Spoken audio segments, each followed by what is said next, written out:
Dans cette vidéo, on va tester ensemble le logiciel d'édition photo Photo Editor développé par Movavi.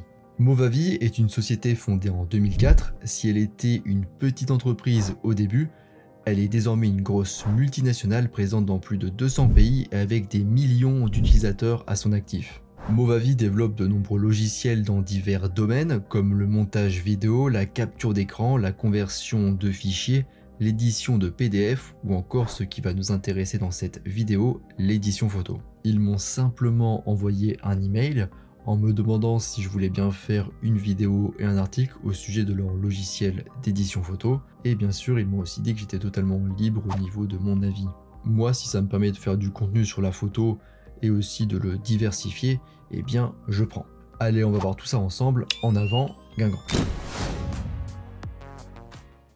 Avant de commencer cette vidéo, je vous rappelle que vous pouvez retrouver mon guide gratuit sur les bases de la photo, ainsi que ma formation gratuite sur le même sujet en description de cette vidéo. Je vous invite donc à aller récupérer ces ressources si ça vous intéresse. Et en description, vous avez aussi accès à un article sur le même sujet qui est abordé dans cette vidéo. C'est une ressource très complète et détaillée pour ceux qui souhaiteraient creuser le sujet plus en profondeur. Alors on se retrouve sur le logiciel et on va commencer par la base, à savoir importer une photo. Pour importer une photo, on peut tout simplement cliquer en haut à droite sur Fichier, Ouvrir, et là on peut importer une photo, n'importe laquelle, disons celle-ci. Je clique dessus et voilà, elle s'ouvre. On peut importer une photo en JPEG ou en RAW, mais il faut savoir que si vous importez une photo en RAW, elle sera convertie automatiquement en JPEG. Donc le logiciel ne fait pas de traitement sur un fichier au format RAW, mais toujours sur des fichiers au format JPEG. On peut ouvrir plusieurs photos si on le souhaite, donc on peut cliquer sur Fichier, Ouvrir, et ouvrir une autre photo par exemple comme ceci. Et comme on peut le voir ici en haut à gauche, la photo est venue se rajouter à côté de la première, et on peut passer de l'une à l'autre en cliquant simplement dessus. À côté des photos importées, comme on peut le voir, on a un petit plus qui permet aussi d'importer une photo si on le souhaite. Donc là aussi, la photo vient se stocker ici à côté des deux autres, et on peut toujours passer de l'une à l'autre en cliquant dessus. En ce qui concerne l'interface, la première impression, c'est qu'elle est très épurée, elle est vraiment simple et claire. En haut à gauche, comme on peut le voir, on a 5 boutons menu. En premier, on a le menu fichier, donc je ne vais pas passer trop de temps, on me retrouve les classiques, voilà, ouvrir, enregistrer sous, partager en ligne, imprimer, etc. On a ensuite le bouton éditer, qui nous indique en fait toutes les commandes possibles sur le logiciel, sachant qu'en général, on va plutôt utiliser les raccourcis plutôt que ce menu. Voilà, on a par exemple annuler avec le fameux CTRL-Z, ou l'inverse d'annuler avec CTRL-Y, etc. Couper CTRL-X, ce genre de choses. C'est des commandes du coup très habituelles qu'on retrouve sur tous les logiciels de post-traitement. On a ensuite le menu paramètres qui nous permet par exemple de choisir la langue du logiciel ou encore éventuellement les raccourcis clavier. On a aussi le menu à propos, bon rien de très intéressant ici. Et enfin on a le menu aide qui nous permet par exemple d'accéder au guide de l'utilisateur qui n'est disponible qu'en anglais actuellement, mais que vous pouvez très bien traduire avec par exemple un traducteur comme DeepL. En haut à droite, on a le petit icône poubelle qui nous permet de supprimer toutes les photos ici qu'on a importées par exemple. Donc si je clique dessus, supprimer, voilà, ça a supprimé toutes mes photos importées. Je vais donc réimporter une photo. En bas à gauche, on a aussi 5 boutons. Pour commencer, on peut choisir le niveau de zoom. Ici, là, ça a 32% dans ce cas-là. Mais on peut très bien cliquer sur 300%, 200%. Je peux aussi m'amuser à mettre le niveau de zoom à la main comme ceci. Et on peut aussi tout simplement zoomer ou dézoomer avec la roulette de la souris.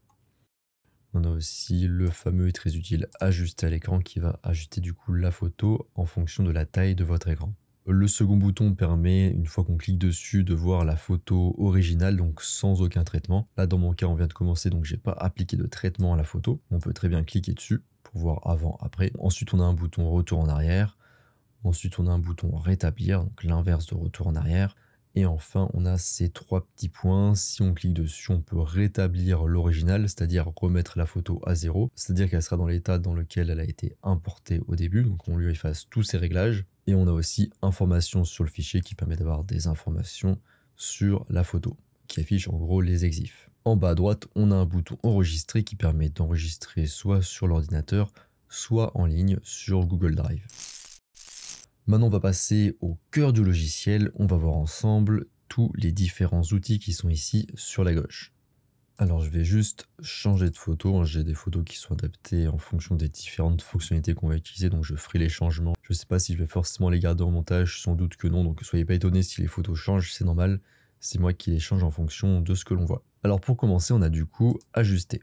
Je clique dessus. Par défaut, on est en mode automatique. En mode automatique, on va avoir du coup différents groupes de réglages, ce qu'on appelle les pré-réglages. Donc les pré-réglages, c'est des groupes de réglages préenregistrés qui vont s'afficher comme ceci sous forme de vignettes. Alors d'une version à l'autre du logiciel, on peut ne pas avoir les mêmes réglages. Je sais que là j'ai la version 2023. Sur la 2024, ça a un petit peu changé. Mais voilà, en mode automatique, c'est comme ça que ça se présente. On a par exemple le pré-réglage correction automatique qui permet, quand on clique dessus, d'appliquer automatiquement des corrections pour améliorer globalement la photo. Ça va être analysé du coup par le logiciel et en fonction de son analyse, il va appliquer des réglages. C'est pratique si vous voulez pas trop passer de temps du coup sur une photo, si vous voulez rapidement la partager avec des proches par exemple. Et si je souhaite appliquer du coup le pré-réglage, je vais cliquer ici sur la petite encoche et ça va appliquer le réglage. Là, je vais faire ça, je vais faire rétablir l'original, voilà. Et d'ailleurs aussi, je ne sais pas si vous avez remarqué, mais si on clique dessus, on peut ajuster à quel point on souhaite appliquer le pré-réglage, l'intensité d'application qui va changer. Je vais vous faire rapidement du coup les différents pré-réglages. On a ensuite, après du coup correction automatique, on a amélioration d'image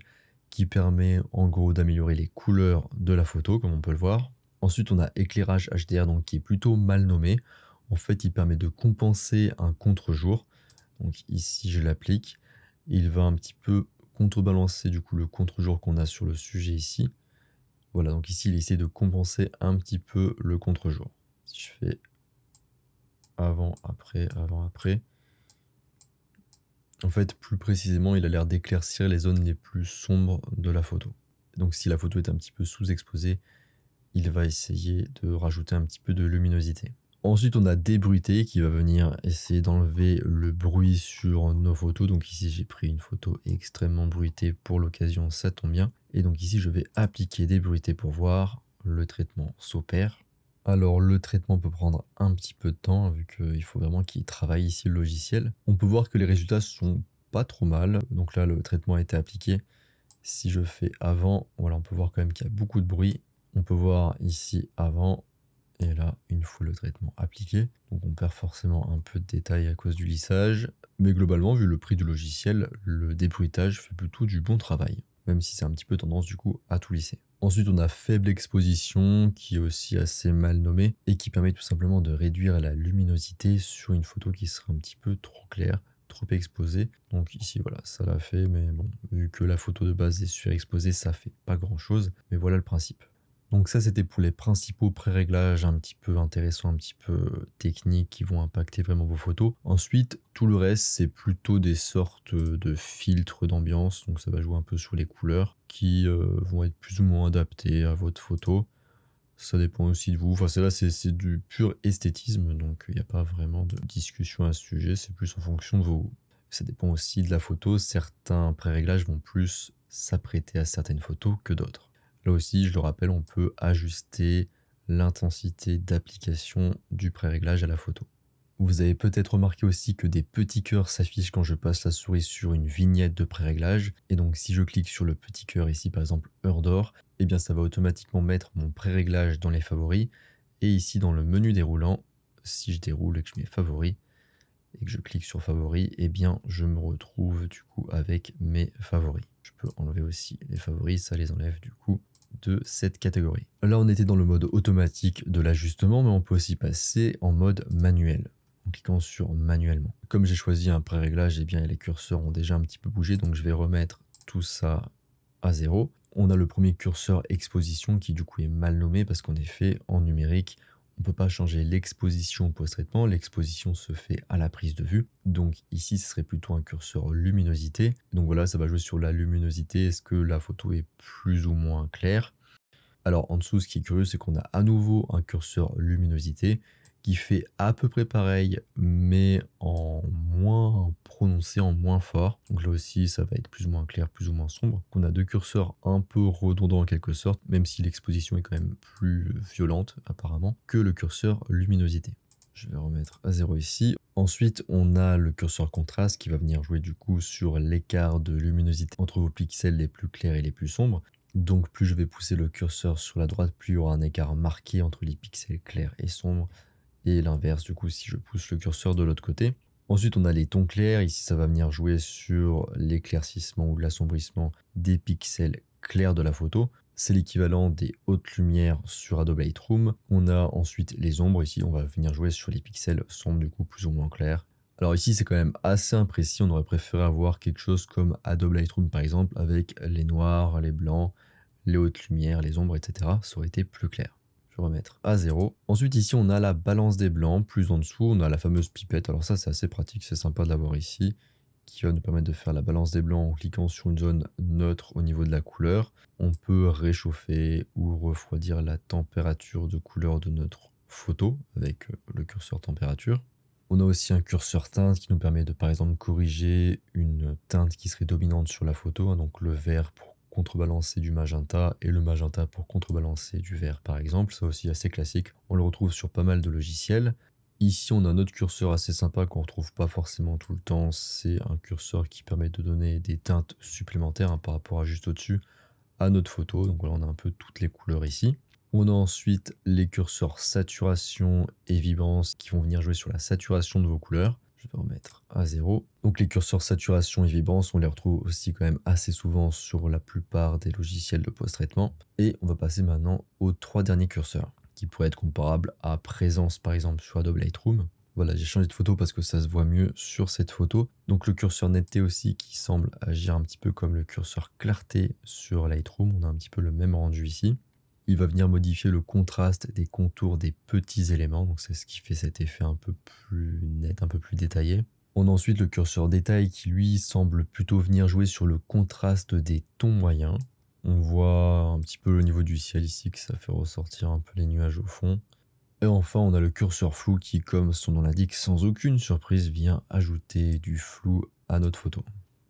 Vous pouvez créer et enregistrer vos propres pré-réglages, donc ça c'est sympa. Avec le bouton tout en haut, tout au-dessus, enregistrer le pré-réglage. Il suffit simplement de décaler l'un des curseurs de sa valeur d'origine, de sa valeur par défaut, et dès lors vous aurez accès au bouton enregistrer le pré-réglage. Vous retrouverez votre pré-réglage dans la section automatique, dans la section plus précisément personnalisée du menu déroulant ici. Tout en haut, on a différents outils de sélection. Le principe, en fait, c'est qu'on va sélectionner une zone et dans cette zone uniquement viendront s'appliquer tous les réglages ou pré-réglages qu'on a vus juste avant. Je vais juste rétablir la photo. Voilà, comme ceci. D'après mes tests, peu importe le nombre de zones qu'on va créer, sélectionner, etc. En fait, toutes les zones auront les mêmes pré-réglages et réglages qui leur seront appliqués. Il n'y aura pas de différenciation dans les différentes zones. Donc pour commencer, on a l'outil pinceau qui va venir suivre tout simplement le tracé de la souris. On peut choisir sa taille, donc la taille du pinceau, la douceur, est-ce que les bords sont plus ou moins nets. Ici à 0, les bords sont très nets. Si je choisis ici à 100, les bords seront très progressifs comme on le voit ici. Et enfin l'opacité, est-ce que la sélection est plus ou moins opaque. Ici, opacité comme ceci, on voit que la sélection est moins présente, comme ceci. Et tout en haut à droite, on peut cliquer sur cette petite flèche ici qui va nous permettre de remettre tout ça à 0, donc d'enlever toutes les sélections qu'on aurait pu faire. Ensuite, on a l'outil baguette magique. Là aussi, on peut choisir la taille du pinceau, la douceur du pinceau, l'opacité. Ici, intéressant, on peut choisir la sensibilité. Donc ici, la sensibilité est à 86 par exemple. Ce qui fait que la baguette magique va avoir tendance à moins sélectionner facilement quelque chose. Donc ici, c'est plutôt bien tombé pour cette bande de terre. Et si je réduis la sensibilité, là j'ai fait un seul clic et toute la photo a été sélectionnée. Mais si je fais une sensibilité extrême et que je reviens à 0, et bien ici, voilà, vous voyez, tout n'est pas sélectionné. Voilà, en général, comme c'était au début, 80, autour de 80, c'est une bonne sensibilité. Ensuite, on a l'outil lasso. Donc ici, on fait tout simplement, ça suit la souris aussi, donc on fait le tour, etc. Mais il faut rejoindre le cercle vert ici pour fermer la sélection. Donc rien n'est guidé ici, hein, c'est tout à la main. On fait un cercle comme ça avec la souris par exemple, et voilà. Et ici, on peut plus ou moins estomper les contours. Donc ici, c'était à 0, donc les contours sont pas du tout estompés comme on le voit. Mais si je le mets par exemple ici à 80 et que je refais une sélection ici, on a un contour plus progressif. Et donc là, il est plus progressif le contour. Et avant, il était beaucoup plus net. Et toujours l'opacité comme pour les autres. Ensuite, on a l'outil lasso polygonal qui nous permet de sélectionner des choses plus géométriques, comme par exemple ici ce pot de fleurs. On pourrait le sélectionner par exemple comme ça en suivant facilement ses contours, comme ceci. Et ici aussi, on peut du coup estomper plus ou moins les contours, donc est-ce qu'ils sont plus ou moins nets, progressifs, et on a aussi l'opacité. Ensuite, on a la sélection rectangulaire, donc ici ça va faire un rectangle, un cadre, comme on peut l'observer. Et ici, pareil, on peut faire... Alors, ici, le cadre n'est pas très cadre parce que j'ai mis les coins ronds au maximum. Mais voilà, si je mets les coins ronds à 0, eh bien, on a vraiment un cadre. Et si je mets des coins ronds plus à 100, eh bien, j'aurai un cadre... j'aurai plus un cadre, j'aurai quelque chose de plus rond sur les coins. Ici aussi, on peut estomper plus ou moins les contours. Hein, donc voilà, lisse, progressif, vous commencez à connaître la chanson. Et aussi l'opacité ici. Ensuite, on a la gomme pour ajuster la sélection. Voilà, ici, je vais venir gommer ma sélection, par exemple. Et enfin, on a le petit bouton inverser la sélection, assez intéressant ici. Ça va venir, comme son nom l'indique, inverser la sélection. On peut aussi revenir en arrière. Et voilà, là, j'inverse l'inversement, etc. Maintenant, on va passer aux outils d'effacement des objets.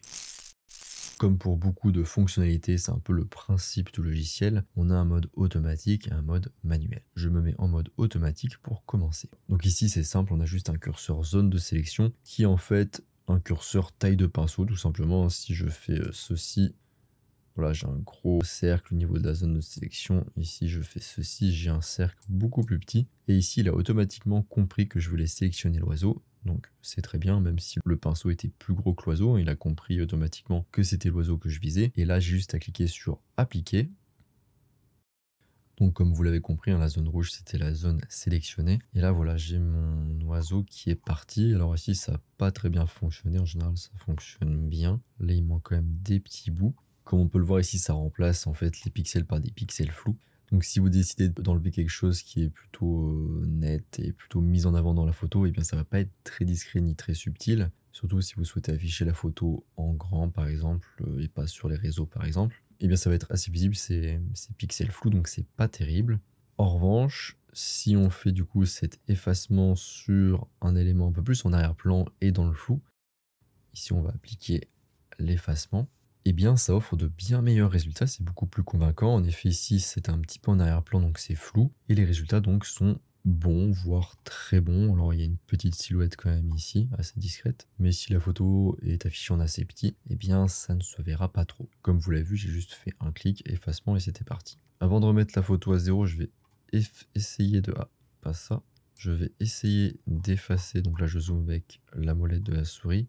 Je vais essayer d'effacer ici. Ah, le truc, c'est qu'il me sélectionne du coup directement toute la branche. Je vais essayer de sélectionner juste ici. On voit qu'en mode automatique, pour les petits ajustements, ça marche pas très bien. Dans ce cas, on peut passer en mode manuel, par exemple, pour faire une sélection manuelle, hein, comme son nom l'indique. Il ne faut pas hésiter à déborder un peu sur la sélection. Ici, on a un reste de griffes et de pattes qu'on va venir sélectionner.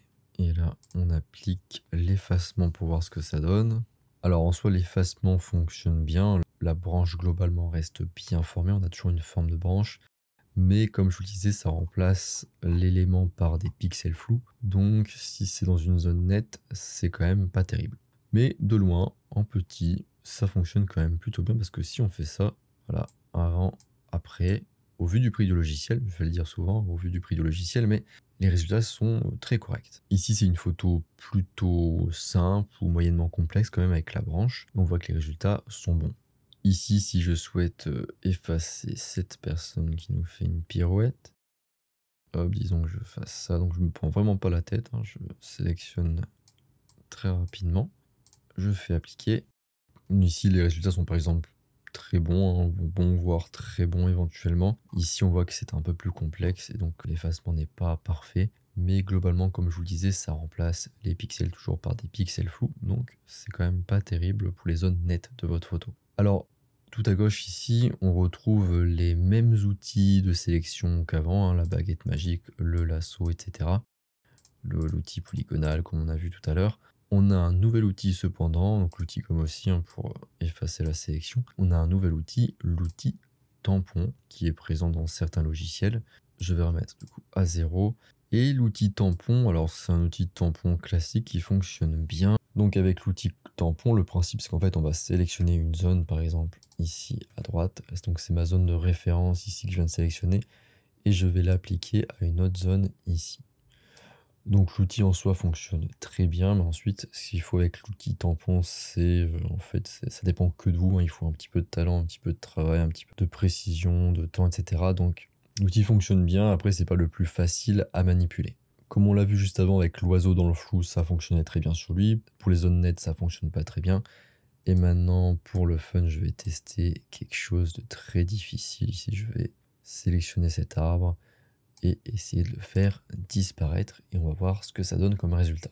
Donc là au montage je vous coupe, hein, mais ça peut durer quelques secondes, peut-être une dizaine de secondes, un peu moins. Et on peut voir que donc le résultat est loin d'être parfait, hein, effectivement, hein, c'est vraiment un petit peu confus ici. Mais étonnamment, les résultats sont pas si mauvais hein, qu'on aurait pu l'attendre, surtout pour le temps que ça prend. Ça donne un résultat qui n'est pas vraiment exploitable, mais ce n'est pas si mauvais que ça et on pourrait se dire peut-être que dans quelques mises à jour, eh bien, la fonctionnalité sera améliorée, qu'on aura encore de meilleurs résultats. Pour résumer, l'outil effacement fonctionne bien pour les photos moyennement complexes, simples ou moyennement complexes. Il fonctionne notamment très bien pour les éléments flous en arrière-plan. Ça, c'est nickel pour les petits éléments, pas pour les gros comme on vient voir. Mais pour les éléments principaux bien visibles, bien nets, où vous voulez faire des ajustements, eh bien, c'est pas terrible parce que, eh bien, à la place de ces éléments, on aura des pixels flous qui seront assez visibles. À moins, éventuellement, de partager la photo, de l'afficher dans une taille assez réduite, comme sur les réseaux par exemple. Là, ici, ça sera peut-être moins visible, cette technique des pixels flous. Mais sinon, en grand, pour l'impression, c'est pas conseillé. Maintenant, on va passer à l'outil modifier l'arrière-plan. En gros, c'est un outil qui permet d'effacer l'arrière-plan d'une photo tout simplement et de remplacer éventuellement cet arrière-plan. Alors comme pour beaucoup d'outils, comme je vous le disais dans ce logiciel, on a un mode automatique et manuel. On va cliquer sur automatiquement et on voit que les résultats sont corrects. Alors sur une photo très facile, j'en conviens, les résultats sont bons. Donc l'arrière-plan a été enlevé totalement.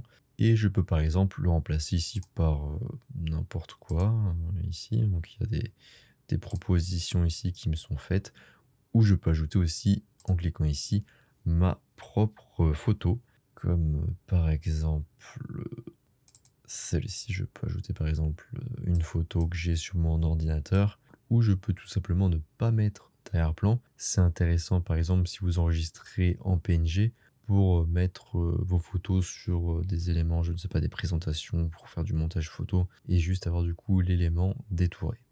On peut aussi cliquer ici sur éditer, et dans éditer par exemple on peut restaurer des zones, c'est-à-dire ramener des anciennes zones de la photo. Par exemple ici je suis avec l'outil lasso polygonal, donc ici si je fais ça, ça va ramener cette ancienne zone de la photo. On peut estomper plus ou moins les contours, etc. Vous commencez à connaître. On peut aussi effacer, donc ici à l'inverse pour effacer des morceaux de la photo.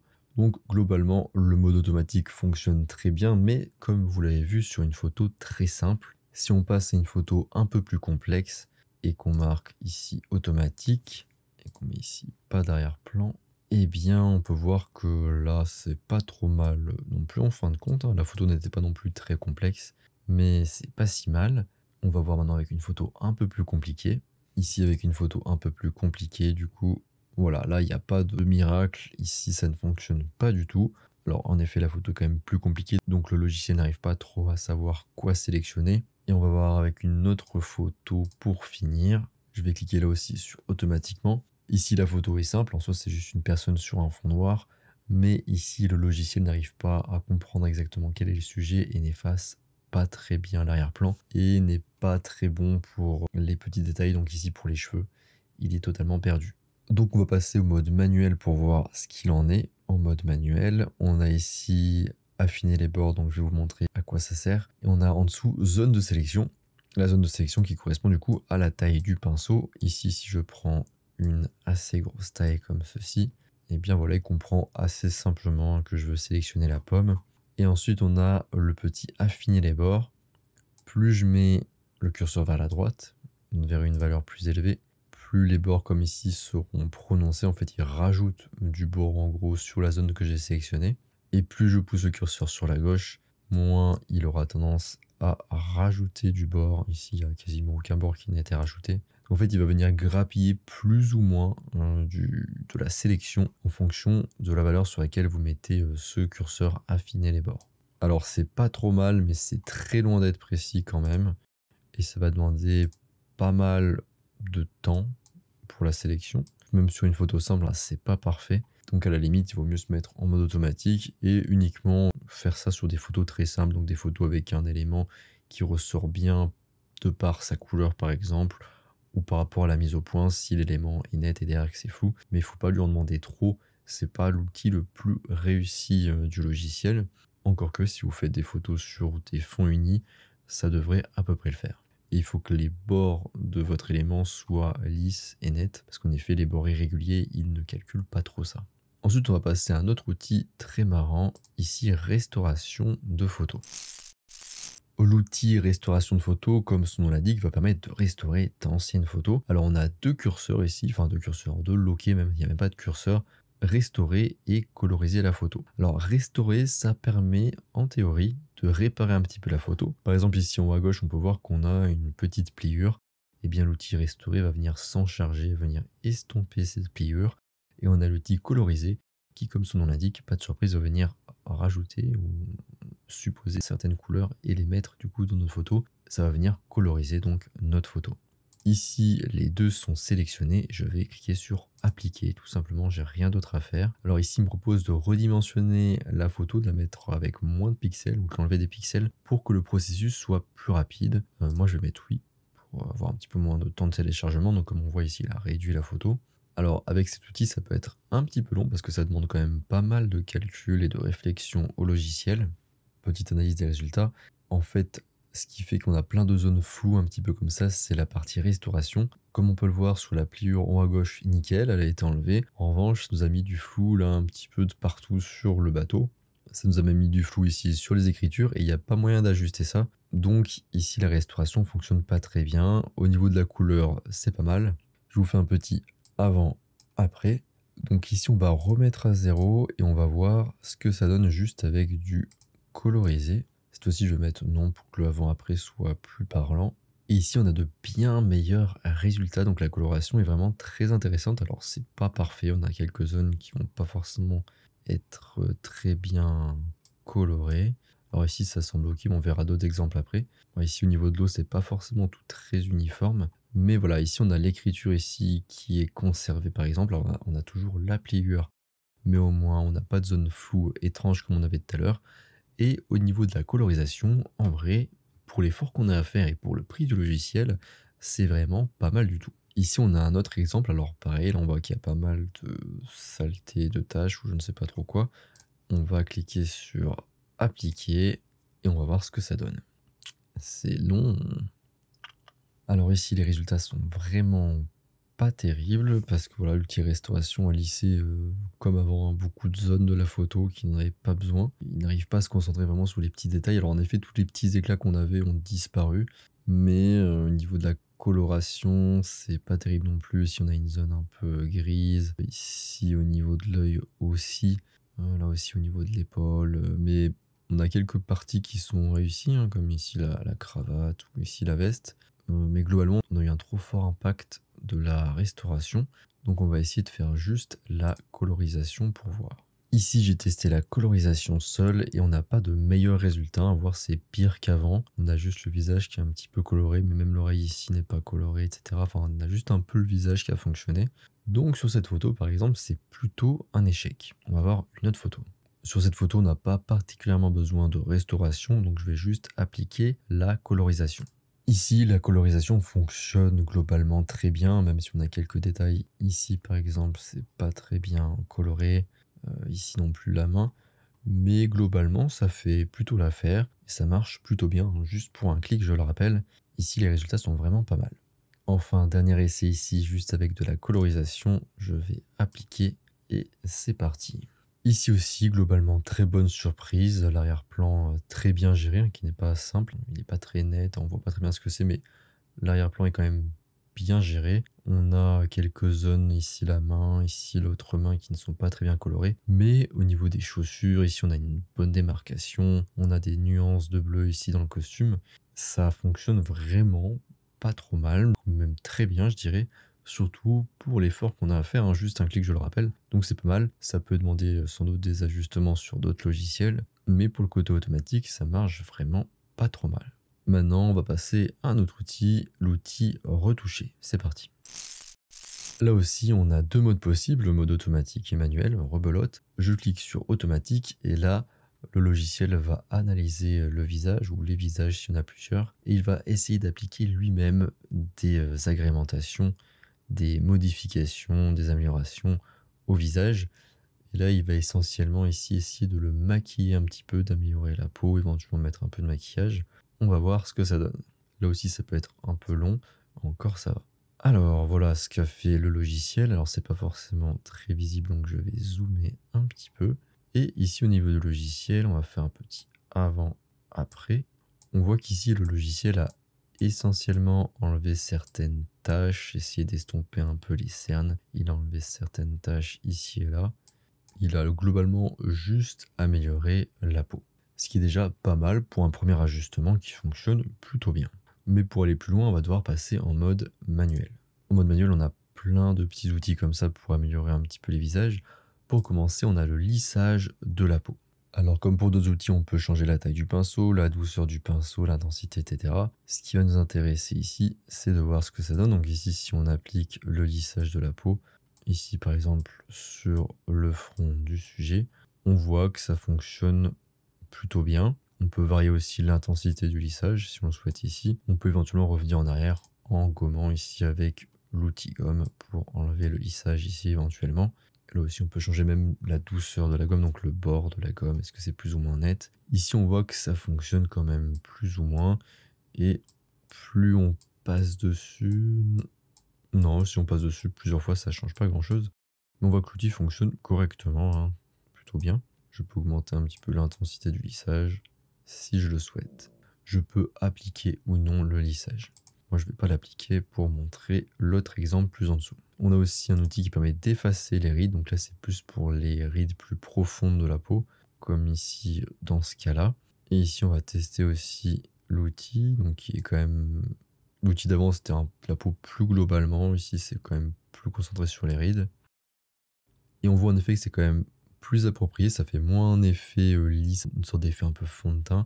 Ici, ça se concentre vraiment sur les rides et ça donne un aspect beaucoup plus naturel qu'avant.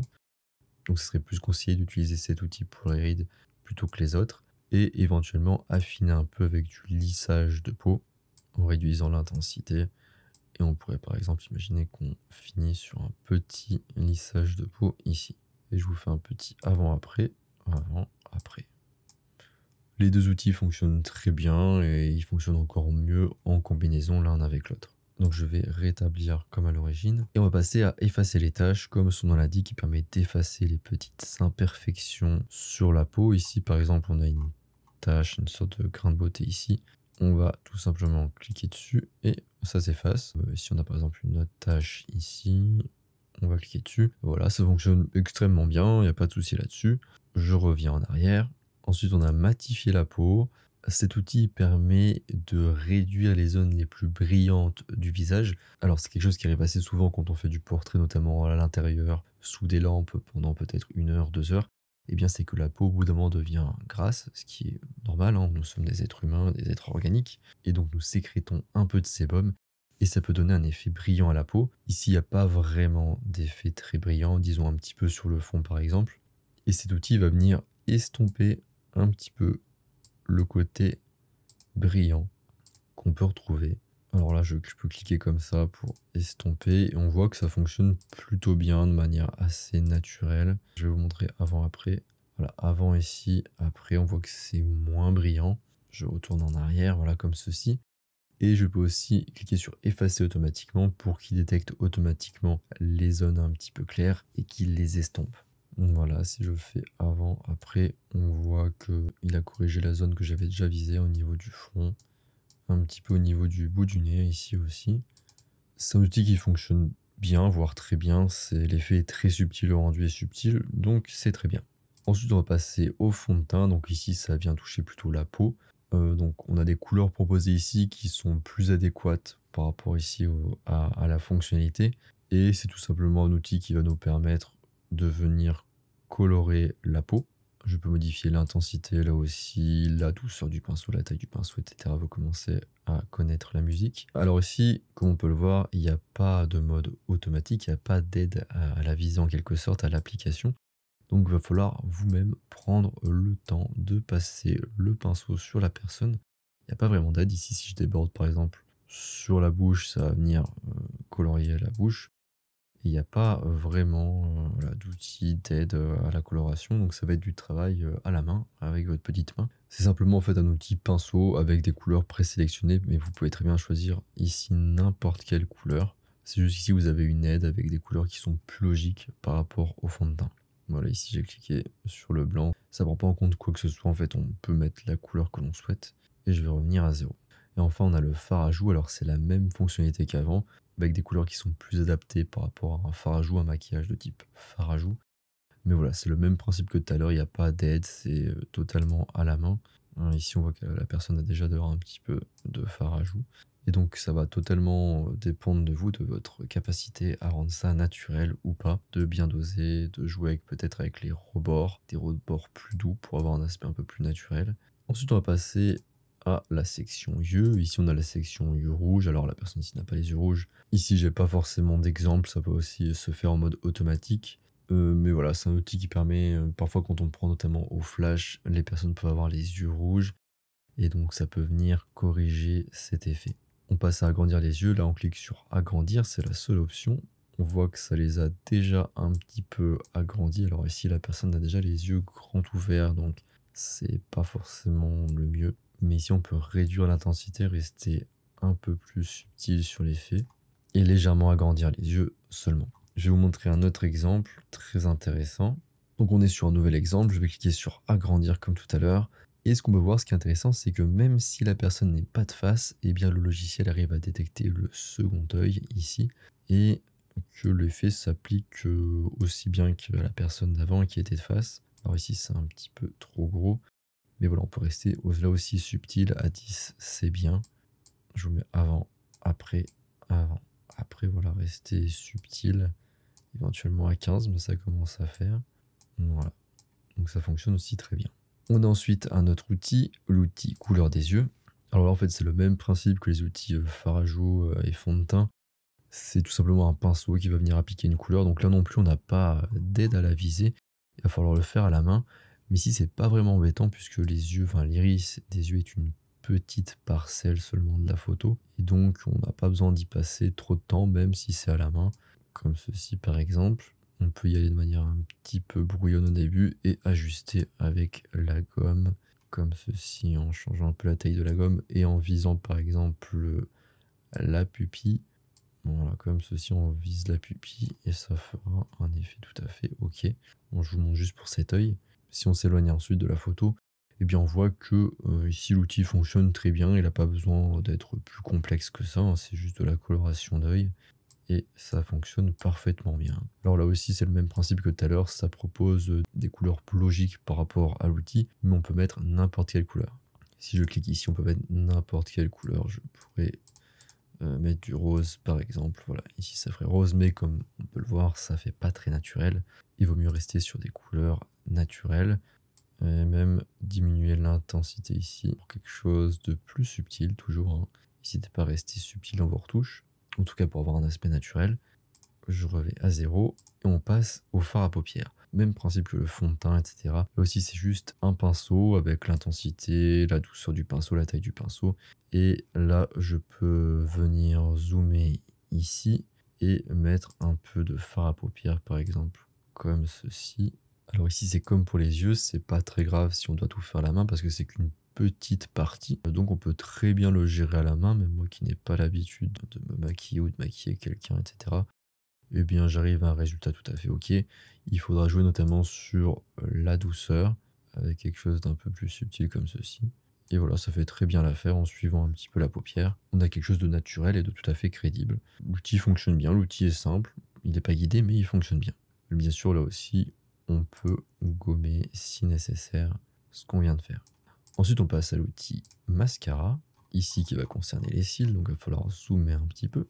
Je vais vous montrer, si on prend un pinceau un petit peu trop gros, eh bien on va avoir quelques traces noires en effet, mais le logiciel va venir nous aider.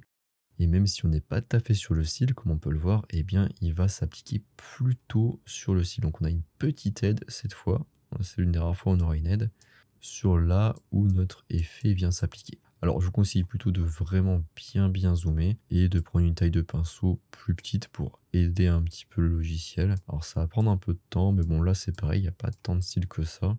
Je vais vous le faire rapidement, hop, comme ceci.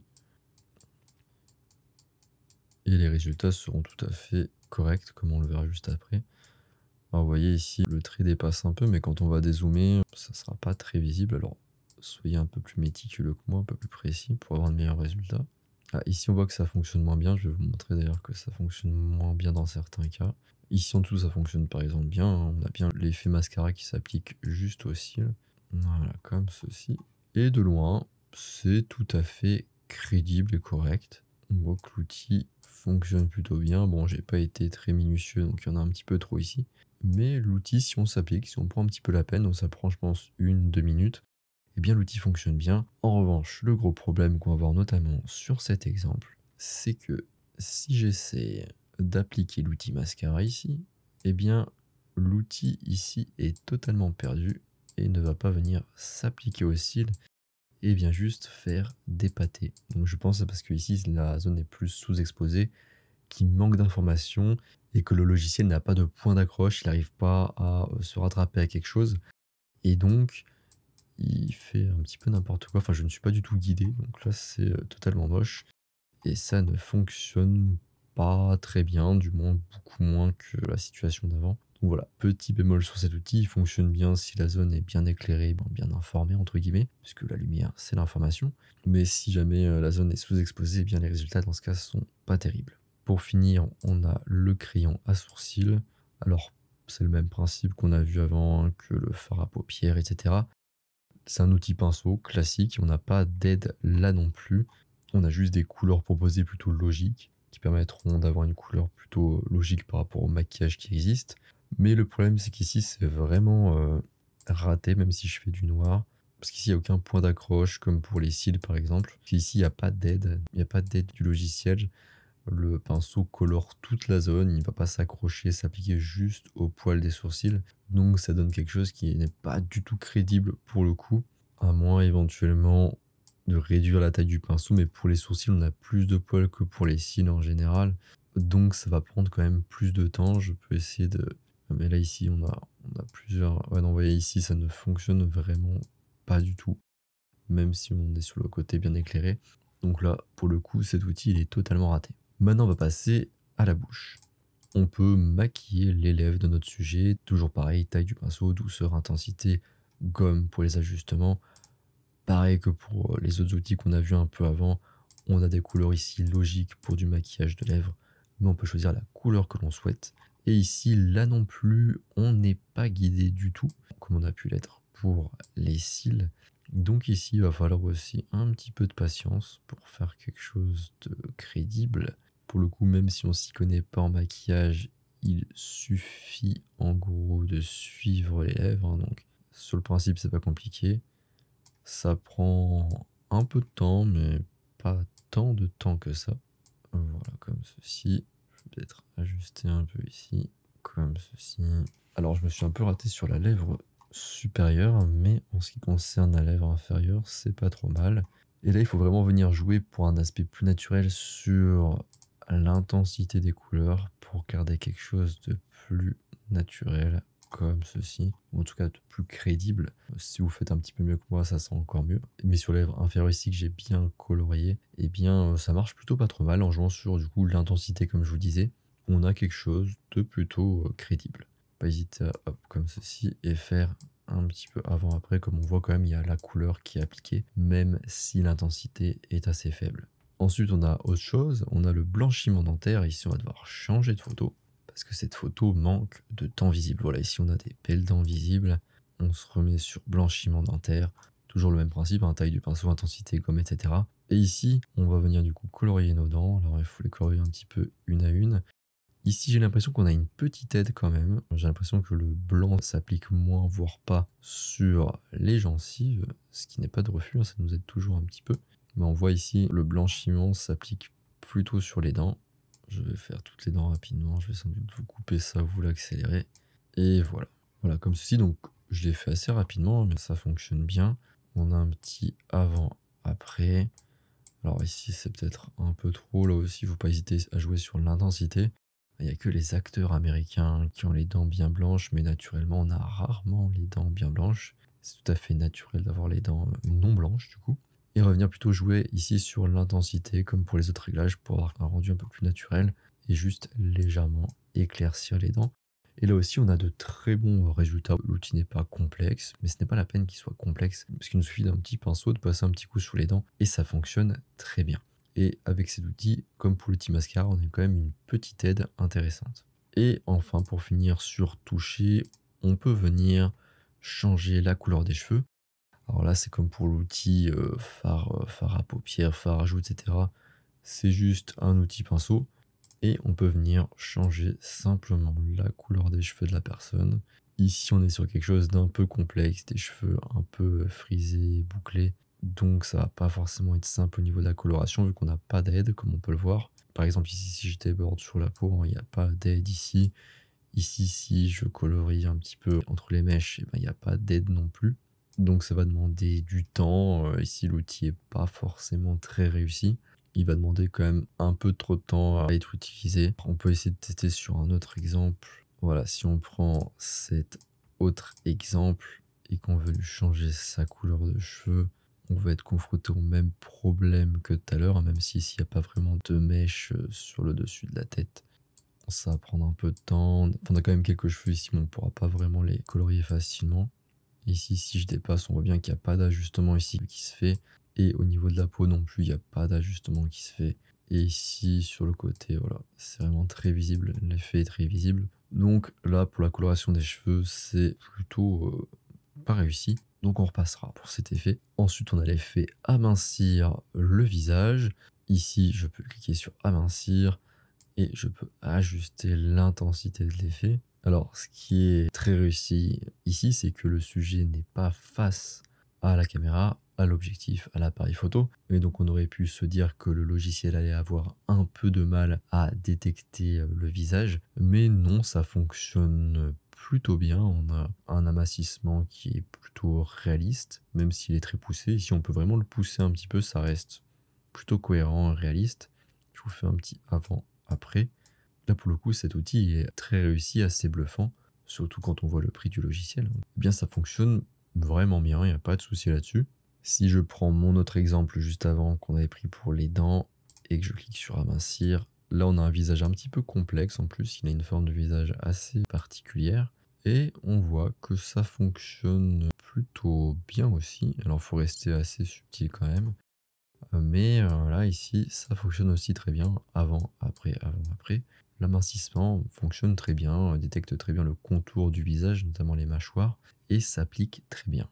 Et pour finir, on a la transformation ici.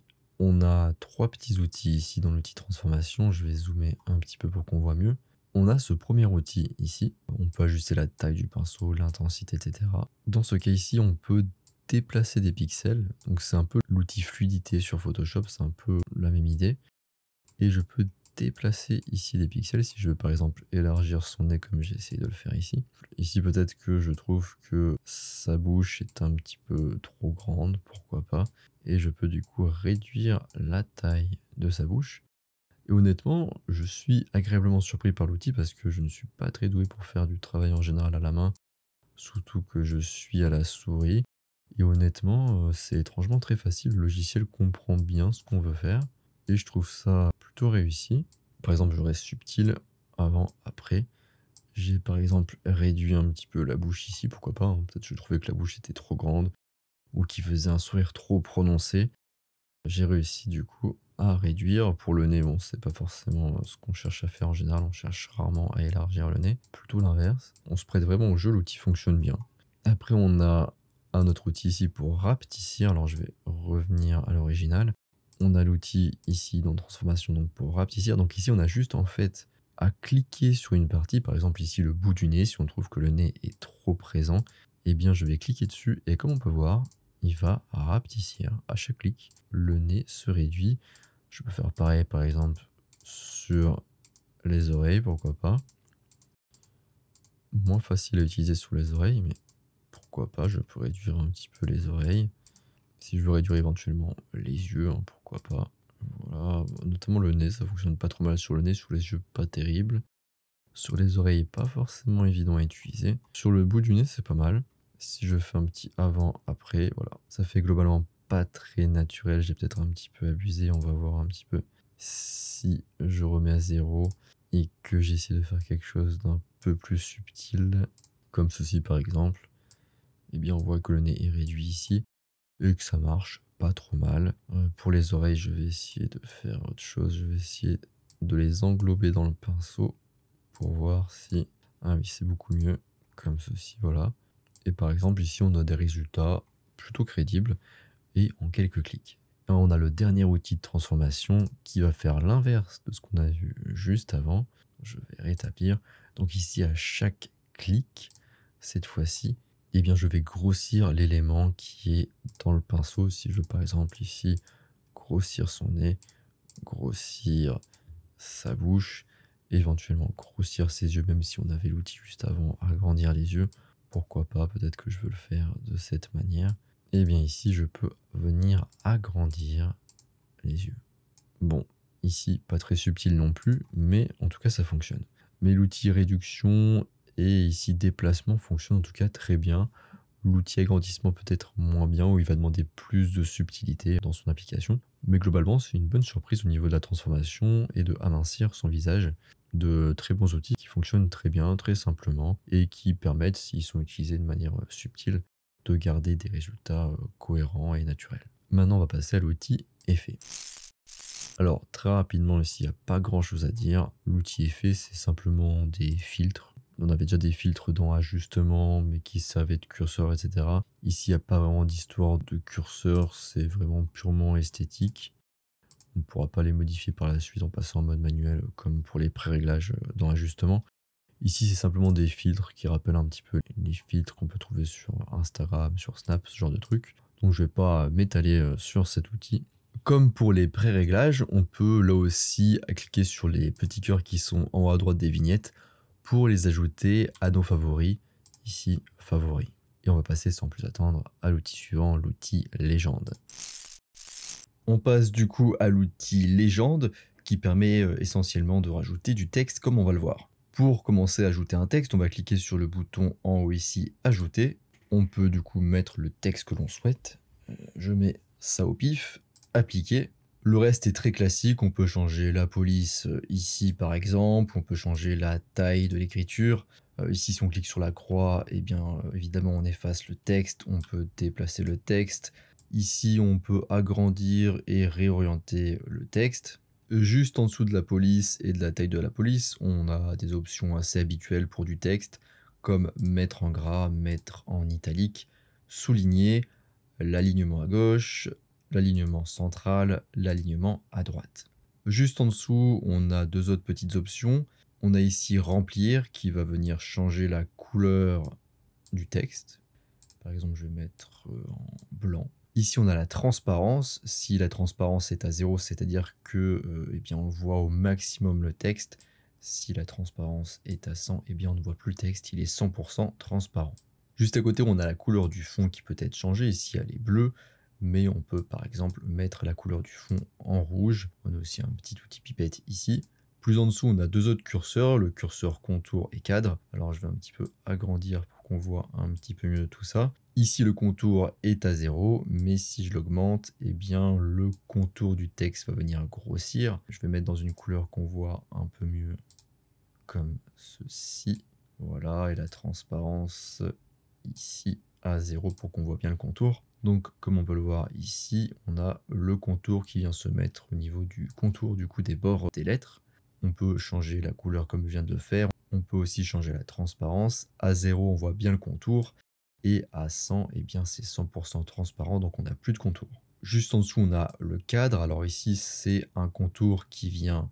Alors, il faut bien sélectionner quand on change ici, sinon ça ne s'applique pas. On a le cadre, donc si je fais ceci, le cadre augmente. On a un cadre qui se met autour de la boîte qui englobe le texte. Et ici, pareil, les mêmes options de transparence, de couleur, etc., comme on l'a vu juste avant. Je vais remettre le texte un petit peu droit pour qu'on voit mieux pour la suite, comme ceci. Donc juste en dessous, on a la position. On peut mettre tout le texte tout à gauche, tout à droite, tout en haut.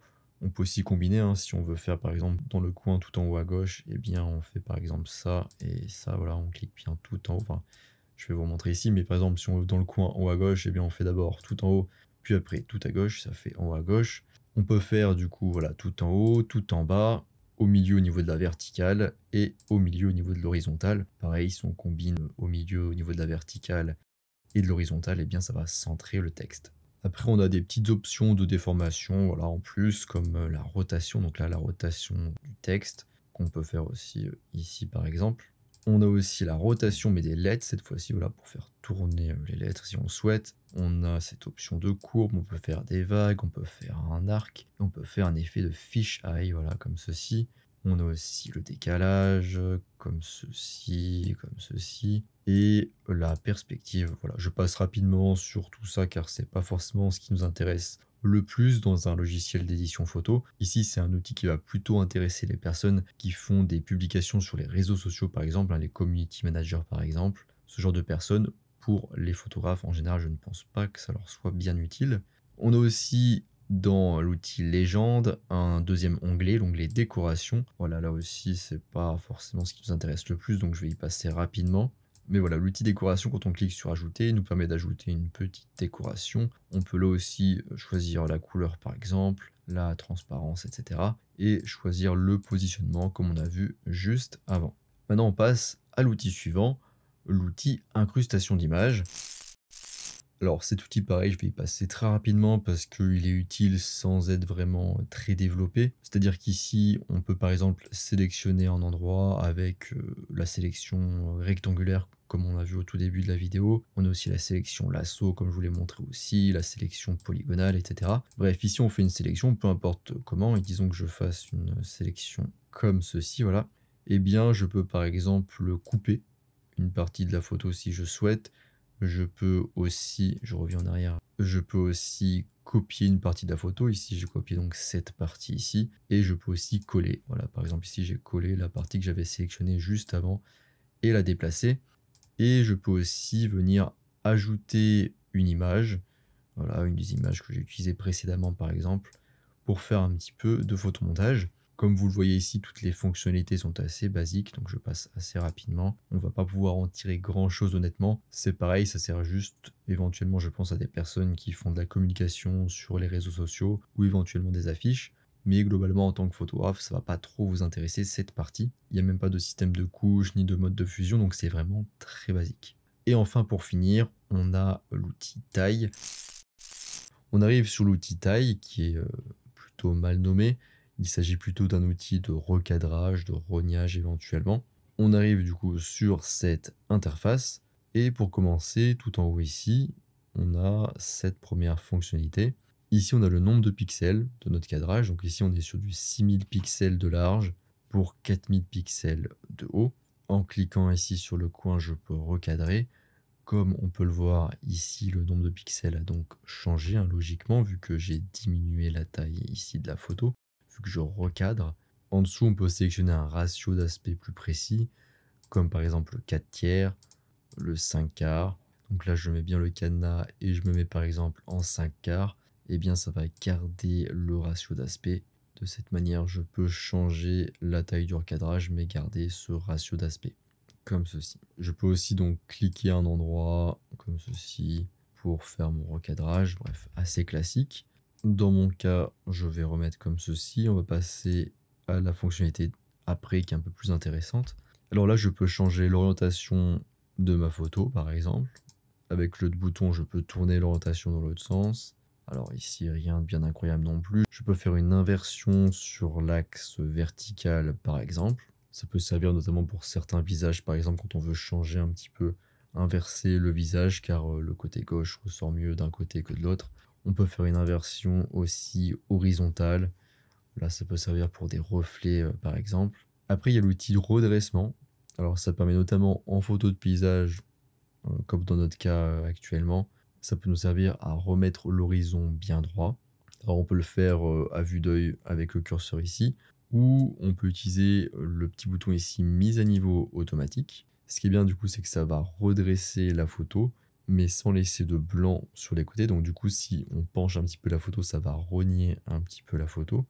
Ça semble plutôt bien marcher en mode automatique. On peut aussi utiliser l'outil de niveau ici en cliquant dessus.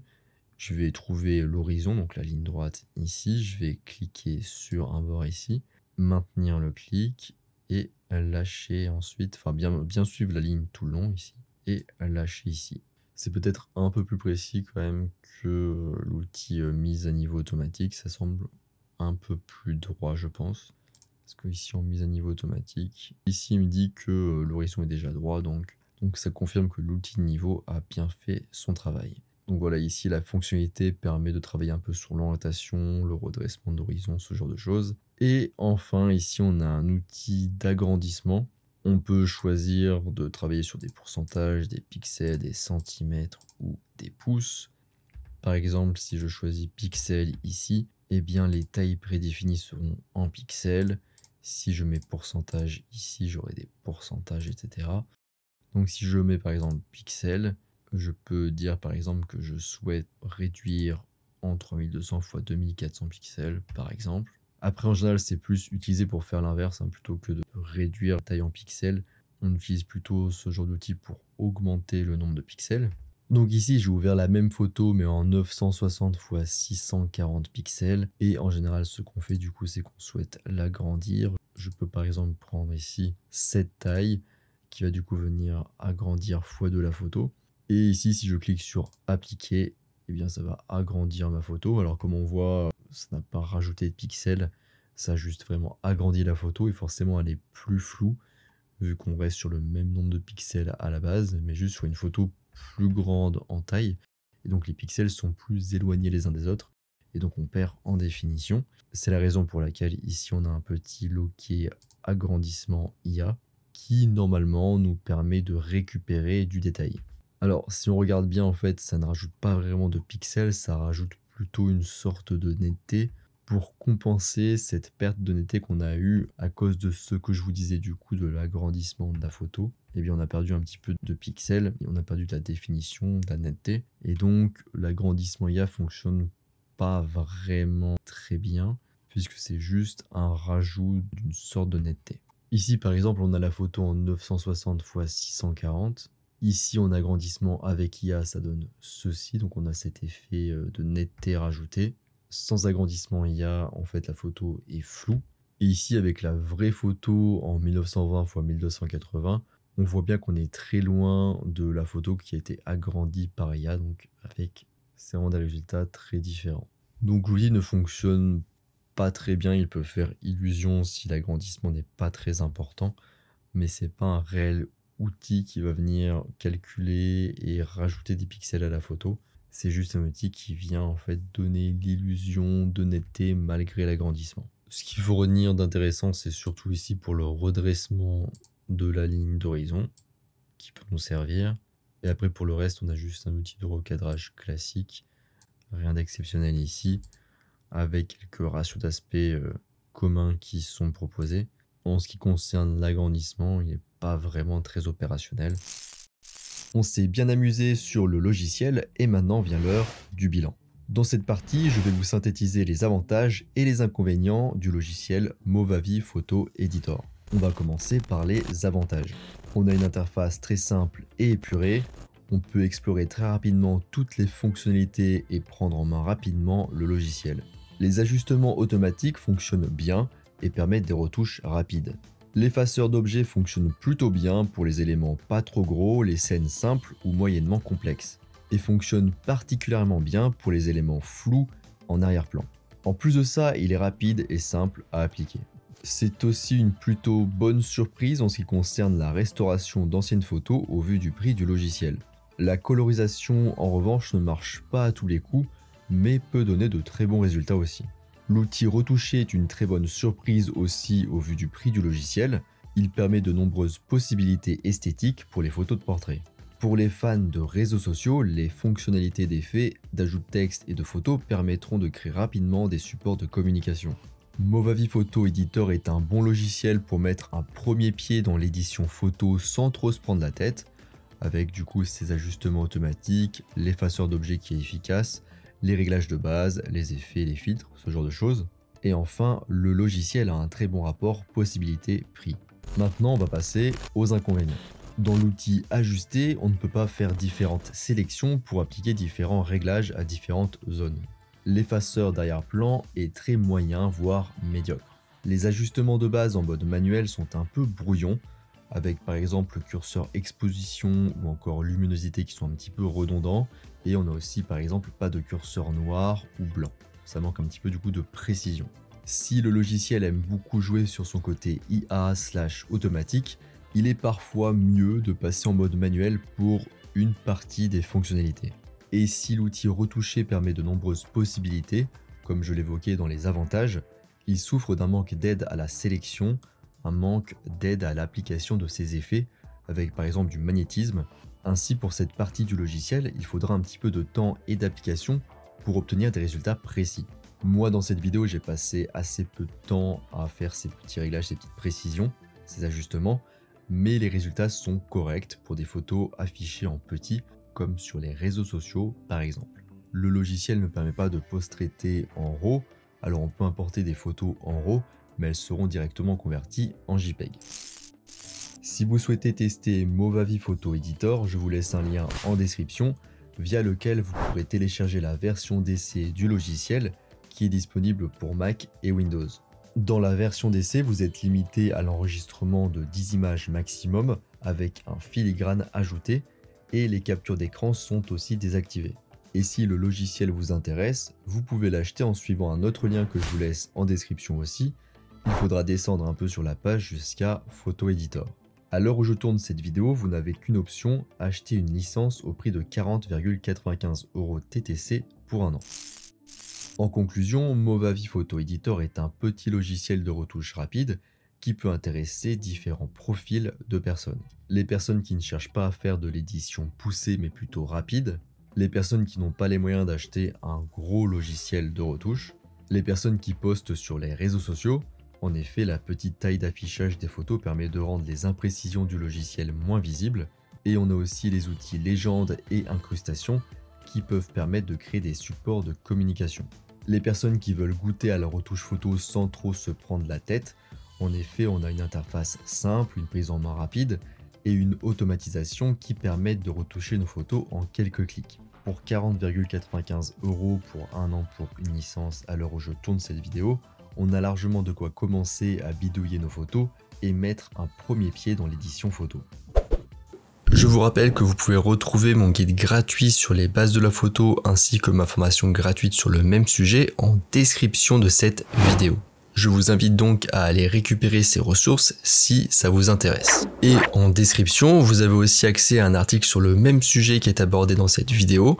C'est une ressource très complète et détaillée pour ceux qui souhaiteraient creuser le sujet plus en profondeur. On arrive à la fin de cette vidéo sur Movavi Photo Editor. J'espère que ça vous a plu. Si c'est le cas, vous pouvez mettre un like, un j'aime, un pouce vers le haut. Vous pouvez aussi vous abonner à ma chaîne pour suivre la venue des nouvelles vidéos. Ou encore, vous pouvez aussi commenter ma vidéo pour me soutenir, pour poser une question, ou que sais-je. Si vous faites l'une de ces actions, ça permet de mettre en avant la vidéo et aussi la chaîne. Et moi, ça me permet de continuer mes vidéos. Donc merci à tous ceux qui jouent le jeu. Moi, je vous laisse ici à vos retouches photos et je vous dis à bientôt sur les internets mondiaux.